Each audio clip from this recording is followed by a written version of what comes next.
Everyone. Hopefully you can hear me. Thank you so much for joining us today. My name is Selena Salazar, and in case you missed it, I'll be your moderator for today's event.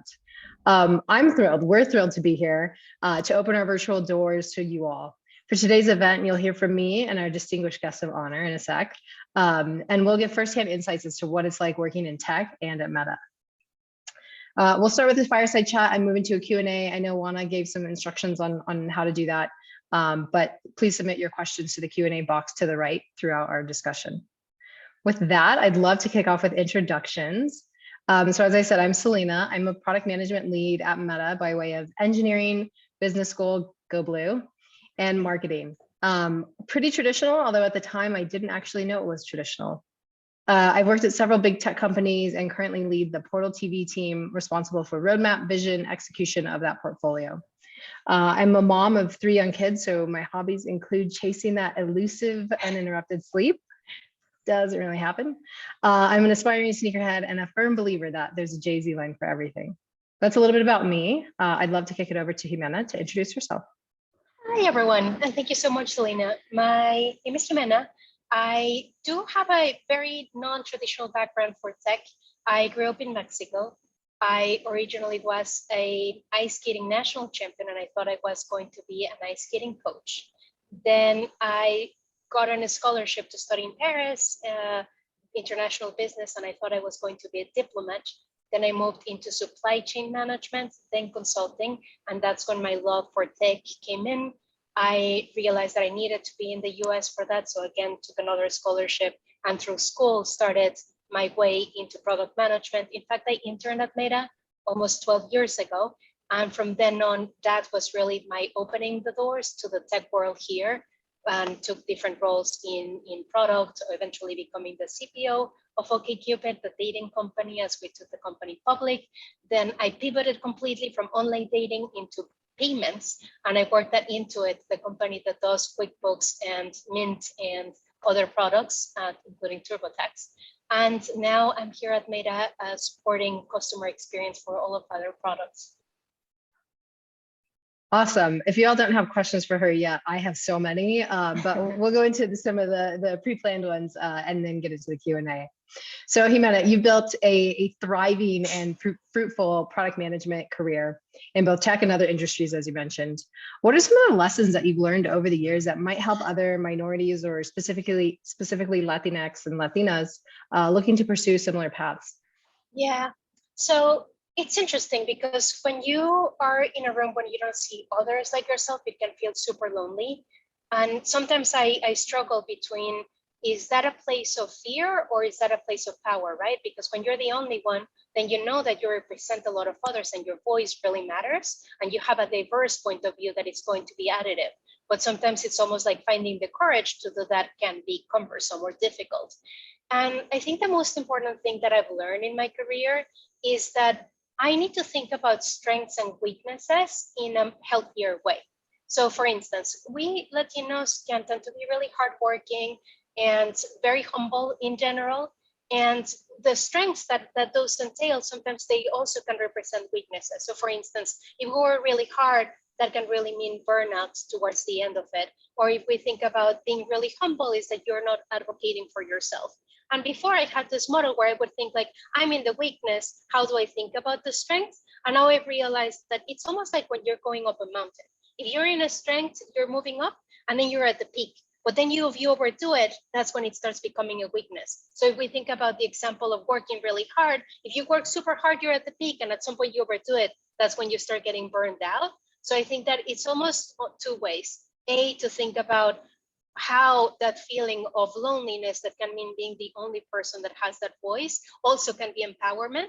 And then stepping back and really analyzing strengths and weaknesses is really the balance and reframing of how do we think about ourselves, really with the objective of always continuing to learn and not being afraid of making mistakes because they're part of the journey, but also having a more positive narrative around how our strengths sometimes can become weaknesses and they're not at the extreme opposite of one another. Man, I feel that loneliness, but also I think that's interesting, the tension and the strengths and weaknesses, because I think for me, like it shows up as being grateful, but also still pushing for more. Cool.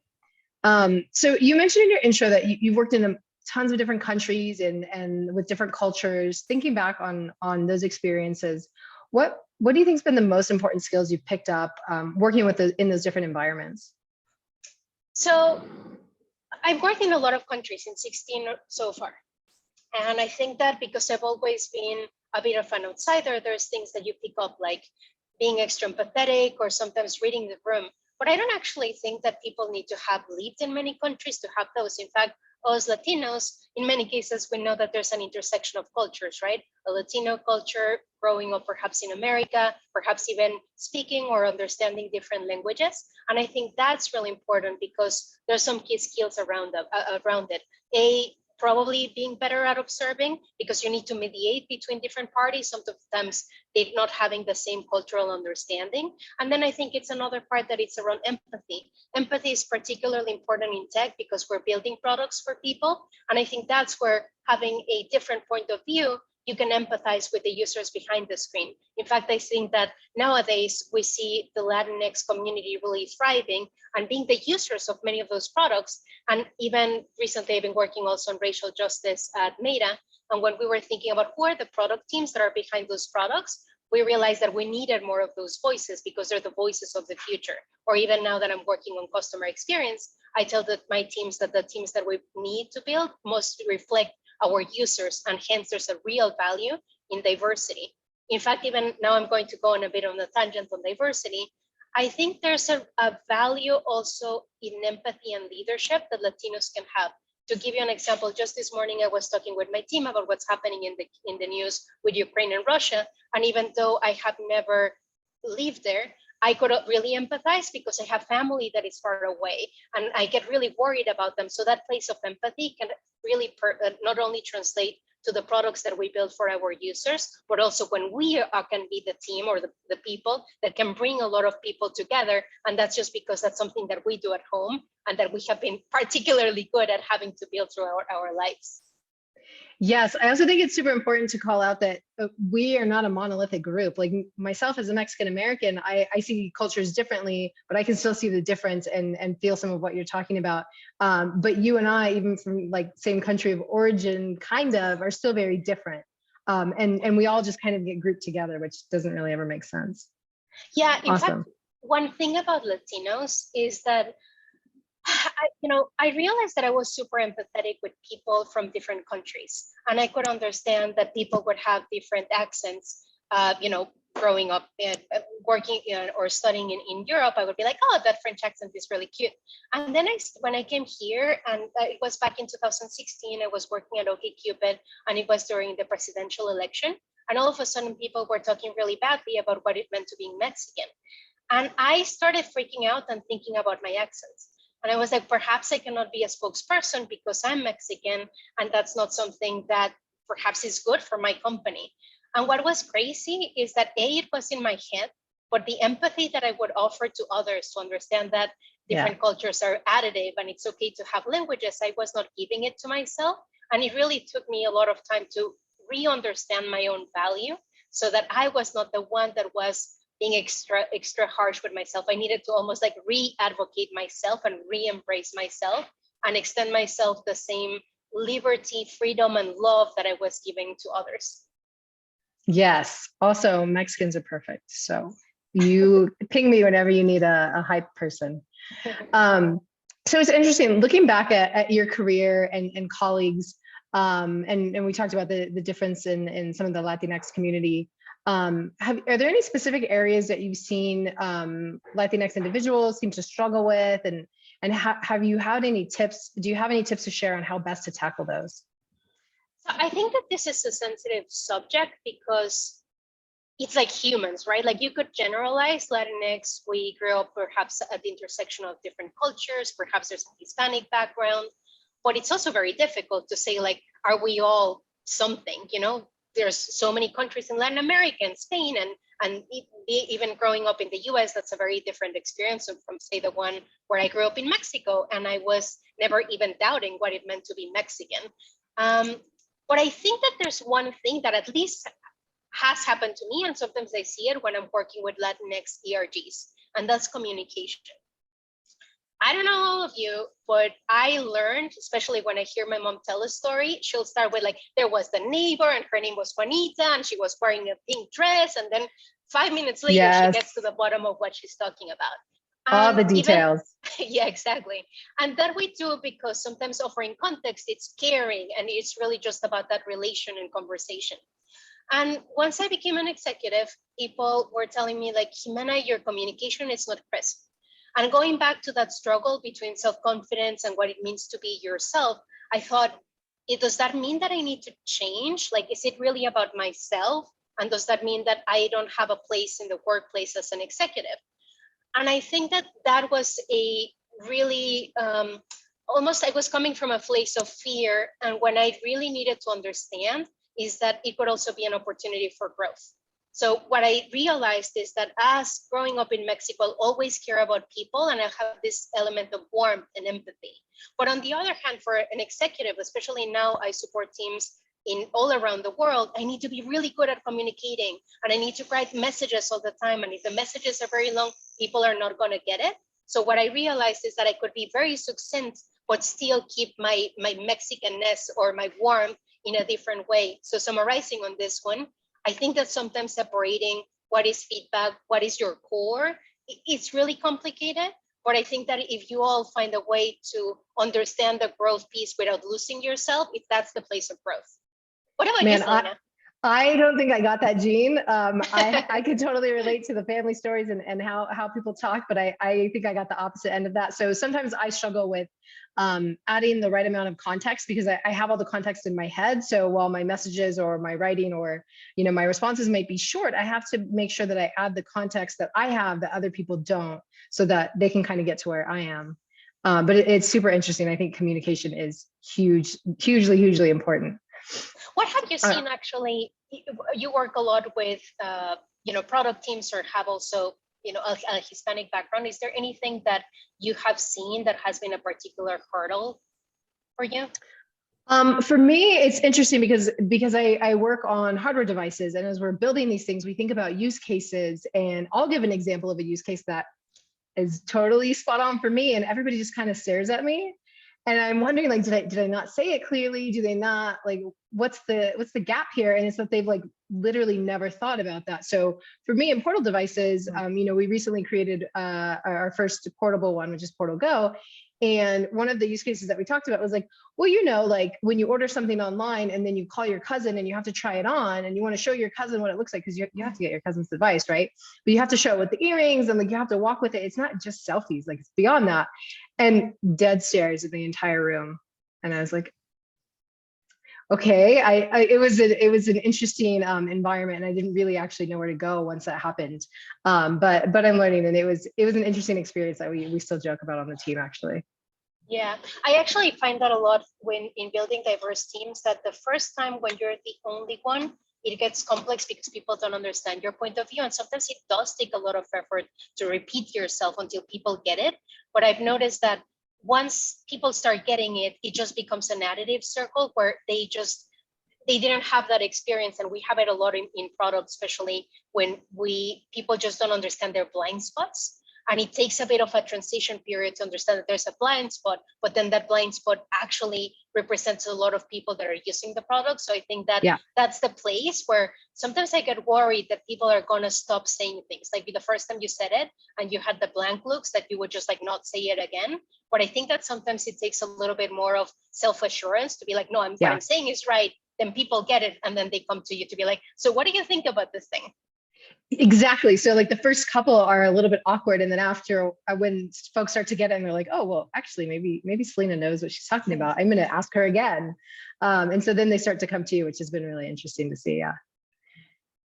Awesome. Sorry, I'm looking through the questions. So I'm super passionate about our mission to build meaningful experiences and having the opportunities to shape what our future will look like. I know you're in the process of building an entirely new org, which is huge. I would love to hear why you think it's important to have more Latinas and Latinx people on the creation side of tech. Yeah. And what are some of the unique perspectives that we bring that we haven't covered yet? So I think there's so many attributes to Latinos. We talked about even flexibility and bringing people together.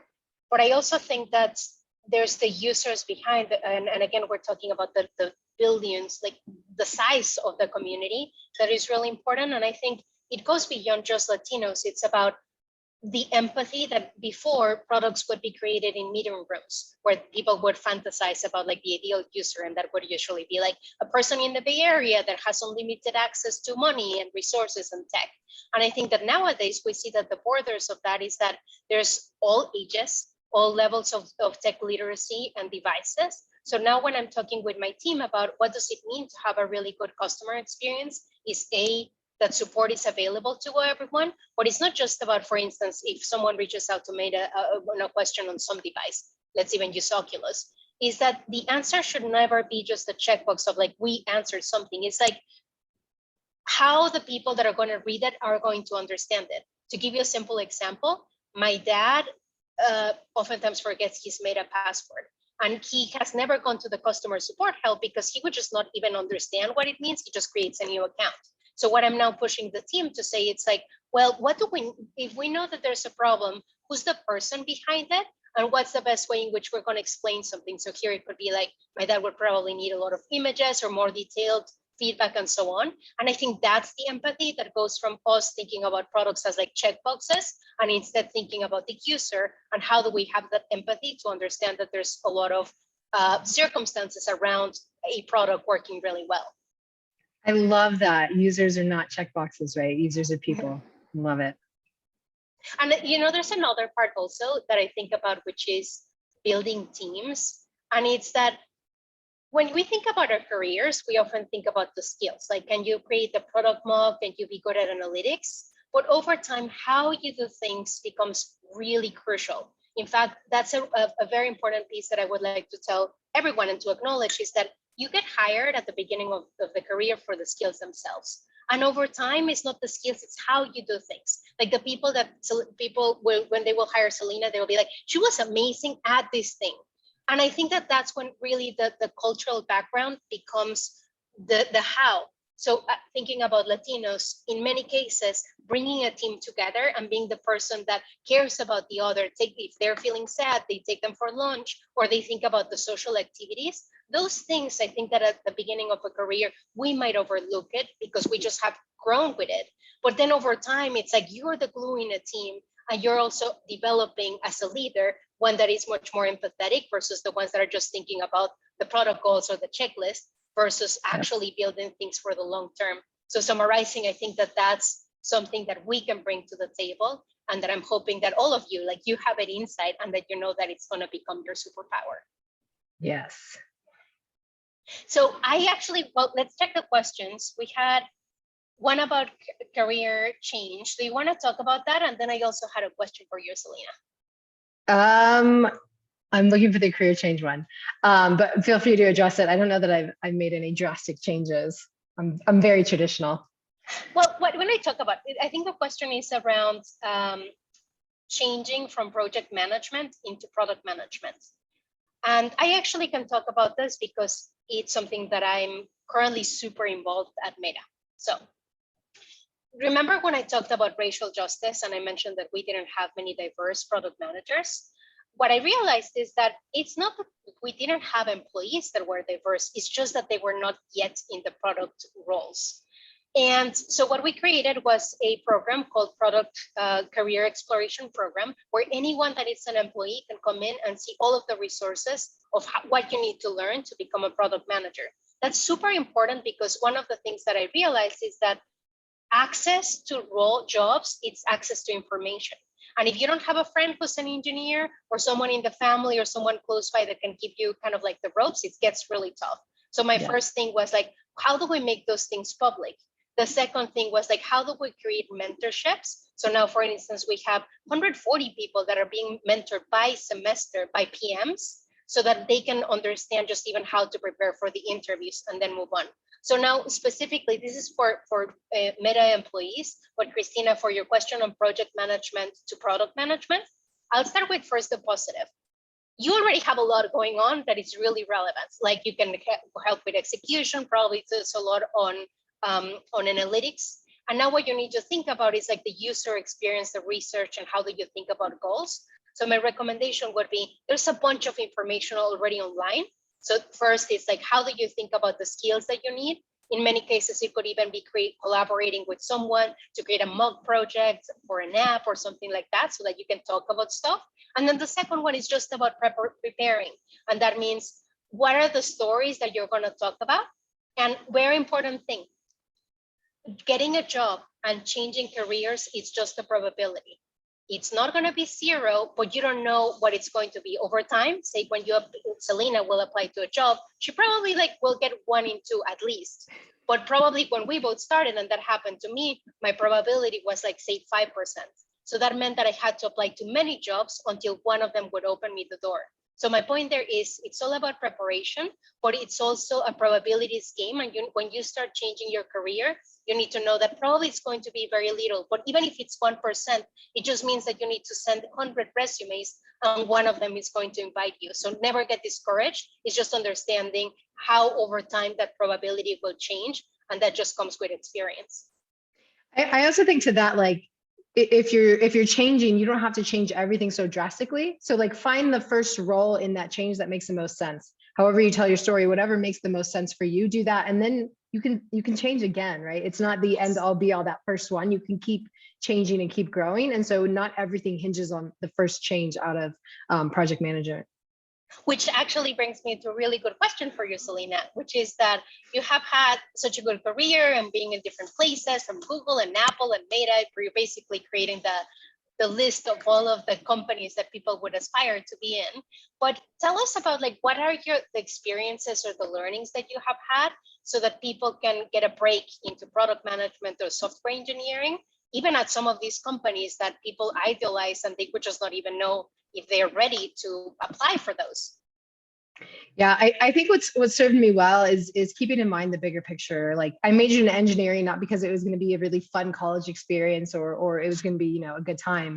But I knew it would set me up for a lot of success down the road. And so I really wanted that. And then the other part is, and as we were talking about maybe more traditional, is I don't know, maybe I didn't have the confidence early on, and I felt like I had to check all the boxes. I couldn't give a company or a hiring manager any space for pause. And so one of the reasons I went to business school and got my MBA was really so that there was no gaps on my resume, so that there wasn't a reason for them to look at it and say, nah. And I know that I'm so much more than what's on paper, but I have to be everything on paper to prove that I'm actually more, if that makes sense. So I think my advice would probably be, do the work and do the hard things and change when you need to. Every situation is kind of like a math equation. And so if you change one little thing, the entire equation changes. And you're part of that equation. So you can change, or things around you can change, but you're the only one you have control over. So figure out how much you need to change to make things work. All right, let's see if there's more questions. You know what, to be honest, a therapist told me that one time, so go to therapy, everybody. All right. What technical skills would you recommend to learn to work in product and in product management? I think obviously analytics is key. And here's something that I wanted to almost comment on. When I was hearing Selena, I was thinking, yeah, probably that drive and wanting to prove herself is what got her here. And so it's almost again, going back to the strengths, sometimes the place of wanting to prove something is the fire that gets you to places. And that's what people then really see, right? That growth mindset. And I think that the only caveat that I would put there is that in many cases, you're already the thing. I remember that back in the day, I was working in supply chain management, in warehouses. And I always knew that I was good at numbers because those jobs require numbers. But then I almost felt that it was a weakness because I didn't have a CS background, or I had never had that on paper. And I had to go through all of these things, also an MBA and other places, to almost prove it to myself that I would have the confidence to talk about things. So now whenever I am in that space, I think about well, what is the piece that, yes, I need more learning, but what is the piece of self-assurance that I know that I already have it, and that it's just me expressing it without feeling that it's about diplomas or people seeing what I already have. So here, the summary is that even just when Selena talked about her equation, it's obvious that she had it. And sometimes I think that we all are in a journey, and that might take many years, but the shorter time we can spend overthinking it could just give to results a little bit faster. On the other hand, of course, I know that a lot of us have different backgrounds and different levels of self-confidence or families that helped us. So also, if it takes you a long time to figure things out, that's okay, because we're all just in different journeys. All right, we are running up on time, but let's get through some more of these questions. Transferable skills.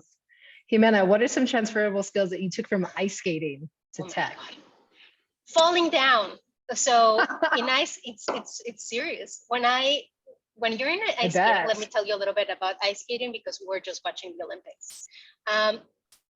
Any jump, it's a moment on air where all of your body needs to be in a perfect position so that you can rotate. The funny thing is that whenever you start a jump for the first time, you're never going to land it, because it's repetition, right? Every muscle needs to know what it needs to do. And the interesting thing is that if you go into a jump not feeling 100% that this is the one time that you're going to land it, you're going to fall, because it's a mental game. So what it means for me is that I'm super okay with failing, both myself and my teams, because I know that failure in many cases is the way to learning. That means that it's the way to succeeding. And I think that has allowed me to be more playful, because I've fallen on my butt 500 times, and then one more doesn't really hurt as much anymore, because you just know that it's the path to succeed. What about you, Selena? I feel like I could spend a half an hour just talking about all my failures. So I don't know how you feel, but oh man, yeah, I think I've learned so much from failing, whether it was not getting into business school the first year I applied, or not getting that job, or getting on a PIP. I think there's just so many times where it just felt like, oh, gut-wrenching failure. Yet here we are. Yes, I think that failure actually leads to resilience, and that's something that Latinos, Latinas are very good at, that we are hardworking, and it's just about, sometimes I think that we try to be perfect, and that's when it gets tough, right? Because you fail the first time and you're afraid.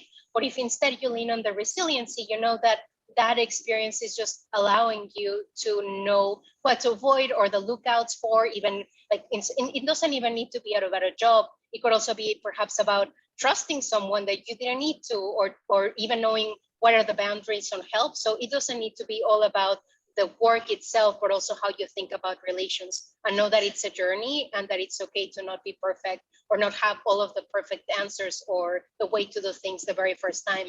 It takes a long, this is important. Careers are about 60 years. And I think that sometimes we put so much pressure on ourselves, Yes. It's the next job and it's the 1 year. And you're like, wait a second, if you have 60 years, there's a lot of times for failure, but also for very long journeys. It also comes in handy during parenting, because my kids will not know how to do something, and they'll rip up the paper, and I'm like, what are the chances you're going to know how to draw that thing the first time you ever try? It's statistically probably zero, but they still get mad. All right, so we're at time, but let's at least squeeze in one more question, specifically because we have a vested interest in helping you all get hired at Meta. But can we talk about our experience applying to big tech, and what folks can do to apply to work at places like Meta? I think absolutely attending this event, step one. I think that some of the recruiters who are viewing this will add some links. So go check out the sites and apply. For me, when I talked to a recruiter initially a long time ago, the role that I had applied for, they had filled it, but I talked to that person and they remembered me. So when there was another opening, they reached back out. Recruiters are people too. You might not be right for that role, but you might still be right. So they'll remember the good ones. Yeah, I think that when I think about my journey, I think I needed to learn how to express my uniqueness in a way that was simple to understand. So for instance, I didn't have a CS background, but I had to explain how the analytics job that I had done in supply chain management allowed me to think about big data. Or perhaps it was about all of these pieces that if I had just left them in my resume with the lingo of the previous role, it was difficult for people to connect the dots. So I think that I started to realize that I almost needed to be more simplistic about what the job description required and how I was describing myself. So I remember that back in the day, I used to have the open job description, like all of the bullet points, and I would almost try to make sure that they matched my resume or my cover letter, so that it was not about someone didn't have enough time to read the resume in detail and then connect the dots themselves, but I was doing it for them. I think that that's where also community like Latinas in Tech and a lot of groups that can help you think about how do you create your resume or how you prepare for interviews. So ideally, it's also about creating a community where you can even rehearse like the interviews and things like that. But fortunately, now we all have the internet. I think that I am old enough with a lot of white hair that back in the day I had less resources. But you said like it's really about preparedness. And again, it's always about a percentage that don't get discouraged if the first person doesn't answer, because just like Selena talked about applying, I remember I got so many rejects at the beginning, and it was only once I got someone that opened me the door, then things just got easier. But you need to remain resilient as you're trying and figuring how to tell your story. I love that. I love the figuring out how to tell your story. And it actually resonates so much because it ties back to something that we were talking about earlier on communicating and getting really crisp and just communication skills in general. Thank you so much, Jimena. This has been really, really great. I loved hanging out with you for a bit. Selena, thank you. And Juana, it's been such a pleasure to be here. You have an amazing community. What you're doing is so important, and we're here for helping or just growing the community. But this is important, and this really, really matters. So we're happy that you're just at the creating so much good for the world. No, Yes, thank you thank both, you. honestly, for being part of this event. And we have still so many questions pending, but as mentioned in the chat, there is a link available to you guys in order for you guys to look more on what opportunities are available to you through Meta. And again, as mentioned, come to more of our events that we have featured on every week, every Thursday of the week, if you're looking to grow your network and to learn more about what's available to you at Latinas in Tech. But thank you so much to all of you guys here. Yeah. One question that I had, I saw in the chat that people are saying that the link is not working.